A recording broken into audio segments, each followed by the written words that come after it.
Loading.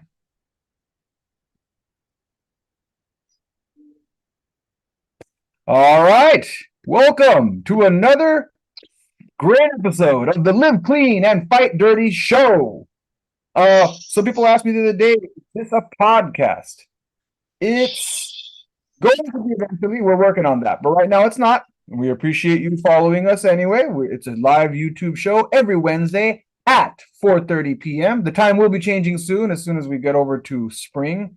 But for now, 4:30 p.m., you can ask your questions to UFC Coach John Hackleman. Today we're covering assault versus self-defense.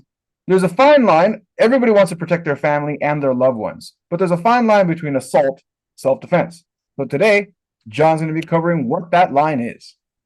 We're having a few technical difficulties right now with some internet connectivity issues, so just give us a quick sec while it loads up, and then we'll get started right now. So if you are watching, bear with us. We're having a small technical difficulty. Yeah.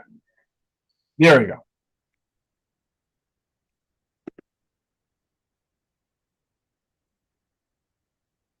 Are we good? I can hear you, but your video froze. Huh. What we could do is last time we had this problem, we went straight to your computer. If you want, I can stop it. Oh, there you go. You're good. I see you. Can you hear me okay? I can hear you, yeah. All right, cool. All right. So, John, I want to go ahead and clarify what's the difference between self-defense and assault? And where do you draw a line here? Yeah, there's a really fine line with self-defense and you'll hear self-defense gurus that are on both sides of the extreme, you know. One is basically on one extreme, it's like you know, somebody even looks at you wrong, you should go over and just beat the shit out of them. That's one extreme. And then one extreme is the other side of that is, even if you don't get a good feeling about somebody and you feel like they're danger, you're going to let them get into your danger zone and you're going to let them put their hands on you because some self-defense gurus think anytime you throw first, no matter if it's anytime you attack first, whether it's a takedown, a strike, or whatever, you're the bad guy. In fact, I've heard some Gracies talk about bullying, and they say if the kid hits punches, even if he's punching back, he's the bully. He should only do a gentle takedown. I don't know what that is, especially on the concrete or somebody who's bigger than you and very violent and trying very hard to hurt you. I don't know what uh, polite takedown would be. Like I said, especially on the concrete, but I guess there is one, so stay away from that. But to me, if somebody's going to attack you, whether you punch them or take them down, you're it's on. It's on either way. So, you know, if that's all that happened during that encounter, and you honestly felt your life or limb were in imminent danger, like right now, and you strike first, and then they get to court and they can, the witnesses or whatever, the video cameras didn't look like he was about to attack you. So they will say you attack first. Now that's not self-defense, that's assault, and you're in trouble. So there's a really fine line, and you have to be you have to be trained to the point where you can make that call, with authority. Because if you can, you're gonna go wrong, more than you're gonna go right, and you'll get in trouble. So it is a fine line, and and the way we try to teach it at our school is for adults, it's simple. If you feel that your life or limb are in imminent danger, whatever you do to prevent that, including but not limited to attacking first, right? I mean, you're doing the right thing. So, and then when you think of your life, now you break it down one step further. Is there is there intent and capability, right? So intent, that's pretty. I mean, that could be pretty subjective, unless the guy said, "I'm going to kick your ass," or unless the guy has his hands up ready to attack. Okay, so it's hard to prove intent, but the capability part is also very important because I'll tell you why. If it's a smaller person or somebody that's just really drunk and just they're just being more of a nuisance than an actual threat to your life, then you have to decide that one. Is there the intent, which you don't know for sure, but is there a capability? And you can't always tell that either because it might be a small guy that has a really hard punch or a knife or a gun, right? Or it might be somebody that's not capable of attacking. You're going to have to prove that one in court too. So the short part of the long story is um, self-defense becomes assault if you don't have a good case in court, or you don't have a good lawyer in court, or if you have a complete fucking asshole judge in court, or if they have a really really good lawyer. So there's a lot of differences, and there's a lot of variations, but it's something that you as a martial artist, you have to determine right at that split second, sometimes not even a second, a split second. You have to decide, is my life or limb. So when I say life or limb, I mean life, you're dead, or limb, you're severely injured, right? Not a little scratch, not a little bruise, life or limb. I think of limb like, they're gonna, maybe in a coma or broken bones or something that is worth defending, and it is a threat. So, I mean, you gotta weigh all those things, and it's gonna happen so quickly. It should definitely be part of your training as a martial arts instructor or as a student.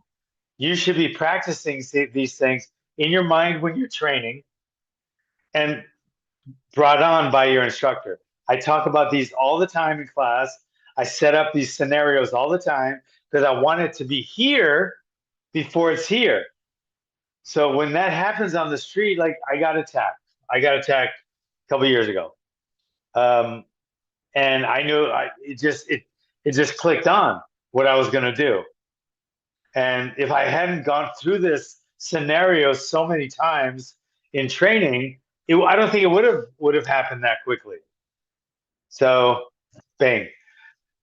All right. So you gotta decide in your mind what you feel is um, the best response, and you have to realize that you gotta live with that response.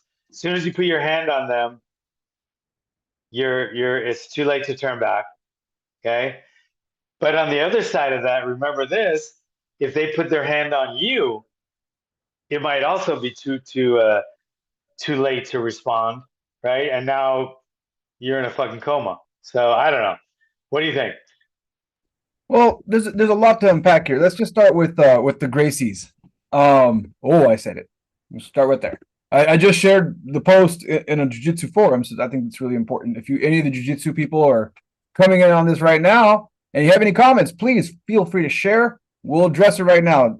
If you don't know who John Hackleman is, a UFC coach, and he's also a martial arts instructor and a Kaji Kumo black belt. So if you have any questions, got a lot of experience, throw them out, or comments. We don't mind having comments either. So if you have anything to say on the topic, say it now.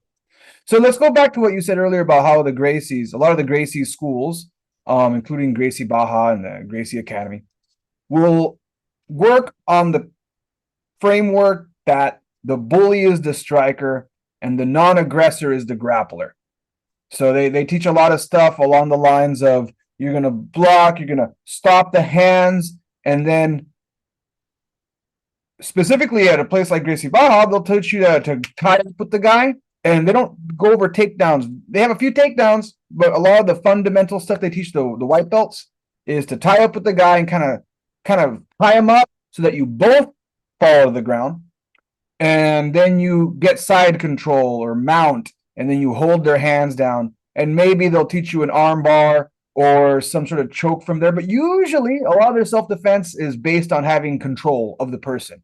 So they're going to say that, hey, I block the hits, I tie up with the person, then I get them in mount, and I hold their hands down, I hold them into position where they don't know how to grapple, so I just keep them there. A lot of the stuff is that. And also, if you know more, they've already shown you some submissions too, how to choke someone out, how to break their arm, how to put them in arm bar, how to submit them. So that's the framework they're working with when they teach that kind of stuff. And then they'll emphasize that, like you said, the bully is the person who's punching and kicking. That's the bad guy. And you're the good guy who is controlling the situation by using your jujitsu. And they're very, very, very big on this. They want you to use your jujitsu. It's important to them. But my point on that is, and it's a strong point, is they're saying the good guy, and I've heard him say it. The good guy, the good guy turns into the bad guy, even if he was attacked first. As soon as he punches, even if he punches back, now he's the bad guy. He's the bully now, and I don't, they can roll around on the ground, get bit in the face, do whatever they want, gouge in the eyes, however they want to play that once they hit the ground. Because we're talking about a street fight, and when they're talking about self-defense, they're talking about it under the guise of sport fighting, which is nothing like sport fighting once it hits the street. But so the takedown is as dangerous as the punch. So it doesn't make you a better guy or a less violent guy if you're doing takedown, because your takedown could bounce their head off the ground and they could be in a coma now, right? And if they're trying to if they're trying to gently push their person down like they're in a ballroom dance, then that's not really a fight. Then, so that's not a life or death or a real situation, right? Here's their argument. And again, I don't agree with it, but there's their argument. Their argument is that if you learn enough jujitsu, and most people don't know how to grapple, most people don't know how to do jujitsu specifically, they're going to argue that you tie them up, you don't throw them down, you don't tackle them. Some techniques have tackling, but for the most part, they started the fight, right? So if they get you in a headlock, for example, they have you in a headlock, you're going to step to the side, you're going to stop them from punching, you're going to tie them up, you're going to wrap your legs around their legs, you're both going to fall to the ground, you're going to escape their headlock, and then you're going to get into a technical mount, grab their arm, and put them in an arm bar. That's what they'll teach. And in the middle of all of that, there is absolutely no striking happening from your good guy hero perspective. So they've obviously never watched a UFC match, because all things considered, that's great and all. If that can be done, that's the more power to them. But what about when it can't? So their guy is going to be on this mission to make sure he gingerly touches the guy down, not hurting him, because he can't do that. And he thinks the guy just going to kind of go along with him like a passive dance partner. If that guy's coming at him, what if the guy's bigger than him and he's fucking? What if he's a high school wrestler and he's coming in for a double leg? He's gonna charge him. We're gonna argue that what was it? It was Hoist Gracie. Was it Hoist Gracie that started that UFC one? Hoist Gracie. Yeah. We're gonna see videos of Hoist Gracie blocking a bunch of haymakers, grabbing the guy, and doing those techniques. They're going to show you they like to nitpick. I'm sorry. I'm supposed to act like I'm arguing in their favor. Sorry. They'll show you video footage of UFC 1 of Hoist Gracie doing exactly what you just explained. A guy's throwing haymakers. He's blocking the punches. He grabs them. They both fall to the ground. He puts them in armbar, and they stop the fight. Then he won, right? And they'll say, "Hey, look, Hoist Gracie can do it. So can you." And that was great. And the MMA, the jiu-jitsu guys had a great advantage about 23 years ago. But now people don't do that anymore. So if you watch any of the jiu-jitsu guys now, They don't do that anymore because it doesn't work. They come in like that now, they're going to get their head kicked in, which, I mean, it's not, it's a different game now. It's a different fight. They're even in the schoolyard, they're fighting differently. So they're on to that. They were good at it in the beginning, but the Gracies kind of fell out of grace with that and started getting kicked in the head too much. And I love Gracie Jiu-Jitsu when it's combined equally with wrestling and striking, but in and of itself, it is not a better street art at all than striking or wrestling. But it's a very important part of, and it's a sport. Brazilian Jiu Jitsu is a sport, so it's a great sport, I think. But when somebody's coming at you swinging now, unless this was the early days and nobody knew anything about anything else, then it's not going to work. It's just not. And that's You also know. this. If we do everything I just said, from the Gracie standpoint, you are the good guy who was able to use your superior jujitsu skills. And again, I'm not knocking him, okay? I practice jujitsu. I'm not trying to come at you saying that I don't like jujitsu. I love jujitsu. Um, Yeah. but if you do get the guy down and you start breaking the guy's arm, and if you've ever encountered this, anybody who does jujitsu knows this. How many times have you had to deal with a white belt or someone during their trial lesson where you put them in an armbar or you put them in a triangle choke and they don't tap because they don't know that they're in danger? They have no clue because they're a white belt. They have no fucking clue what's going on. So what's most likely going to happen if you armbar, you're probably going to end up breaking their arm. Most likely, they're going to turn the wrong way and snap that arm. And then what I'm wondering, what do you think's going to happen when you go to court and the guy says you broke his arm? Or if it's a real street fight and these guys are fucking going at it, and some guy's leg comes across his mouth, and he fucking bites his leg, and he lets go of his arm, and then he rolls over, pulls his face in, and bites the side of his face off. I mean, it's great. I mean, a rear naked is better than an armbar in a street fight. Obviously, anytime your face is anywhere near your attacker's face, you're asking to get bit in the face. Or anytime his hands can get anywhere near your eyes, you're going to be blind. So I think it's a great sport. I think jujitsu is a great sport, and there's certain parts of it that are good for the street, just like boxing is, or traditional, Shotokan karate. There are parts that are good for the street, but there's things you have to take out of it, just like in karate or wrestling, when you want to throw it into the street. And that whole mentality and strategy and techniques have to be upgraded and evolutionized because it's too old. So, Alpaca says, oh, well, Zen says hello. Hello, Zen. Thanks for supporting. Hey, then. And then Alpacas, welcome, Alpacas. Alpacas. What's good, John? I've changed the way I perceive my training in traditional martial arts with the whole street and MMA analogy, MMA versus analogy. I've changed the way I approach my martial arts. That's good. That's awesome, man. Like you said, you should evolve. This brings me to my second thing that you mentioned real quick earlier in the beginning of this conversation. A lot of MMA fighters will literally roll their eyes in the back of their head the second you start saying self-defense and street fighting, especially the guys that are there to fight in the cage and they're there for sport. How do you deal with that as an instructor? A guy who says, "Hey, I don't really give a fuck about street fighting. I know I can protect myself. I just want to focus on what I need to win my next match, and I really don't want to think about this whole eye poking guy biting me scenario because that's not what I'm going to encounter. So I really don't even want to be in a class that covers that. I'd rather just come in, hit the pads, hit the bags, do my drills, and go win my next fight." What do you say to that guy? Go to the fight team training. Just like I'll say the same thing. What if I don't want to get punched in the face? I don't want to get hit. I don't want to. I don't want to. I don't want to punch anyone. I don't want to worry about a street fight. I just want to roll, and I want to get submissions. That's all I want to do. So get. What I tell them? Go to the jujitsu class. So if you just want sport, jujitsu, and not get hit, do jujitsu, right? Just grappling. And if you want to do the sport or you're gonna punch, kick, do MMA, go to the fight team. And if you want to do Hawaiian Kempo and you learn street defense and traditional martial arts, then you go to the Hawaiian Kempo class. So it depends on what you want out of it. A boxer is going to roll his eyes too because he can knock out most people with his hands. But then, somebody pulls out a knife.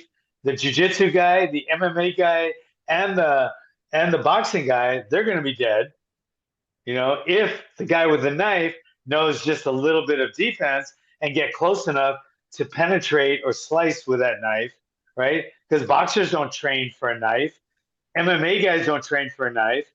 Brazilian Jiu-Jitsu guys don't train for a knife. So only the Hawaiian Kempo guy is going to have a chance on surviving that one. So if you want to do Jiu-Jitsu, do Jiu-Jitsu. MMA, do MMA. Hawaiian Kempo, do Hawaiian Kempo. Or conditioning, just do CrossFit. We do conditioning too, and you don't have to worry about all the techniques and shit like that. You're just going to get in good shape. Bang. So, anyway, what?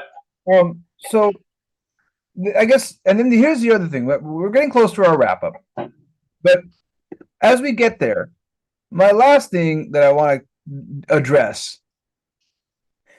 Have you heard? And this is an old myth, but I say it's an old myth, but every so once in a while, at least once or twice or more a year, I'll bump into some person who tells me, well, my son or my nephew, cousin, brother-in-law has a black belt and his hands are registered weapons. And if he were to get in a fight, he'd get in a lot of legal trouble because his hands are registered weapons. And now I know I'm exaggerating. I'm not exaggerating. I wish I was exaggerating. I've at least 2 or 3 people every year I bump into, even in Japan and in the US. I tell them I do martial arts. They're going to bring up some cousin, relative who's registered their hands as a lethal killer. And what are your thoughts on that? And then to lighten the mood a little bit after that, what are your thoughts on just your typical MMA guy who's a bigger looking dude who defends himself? What's that look like in court? So we'll tackle both of them at the same time. So we're not doing the hands registered. Registered hands, the registered deadly hands. Let's start with that. Okay, first of all, this day and age, especially in America, the way they want to fucking follow everybody and register everyone and be on everyone, I'm surprised that that doesn't happen because they want everything, they want they want a little GPS put under your skin. They want to register this, register that. Every time you buy a bullet now, you have to get it registered. You buy a pocket knife, you buy a fucking spoon because they think you can use it as a weapon. You got to register everything now.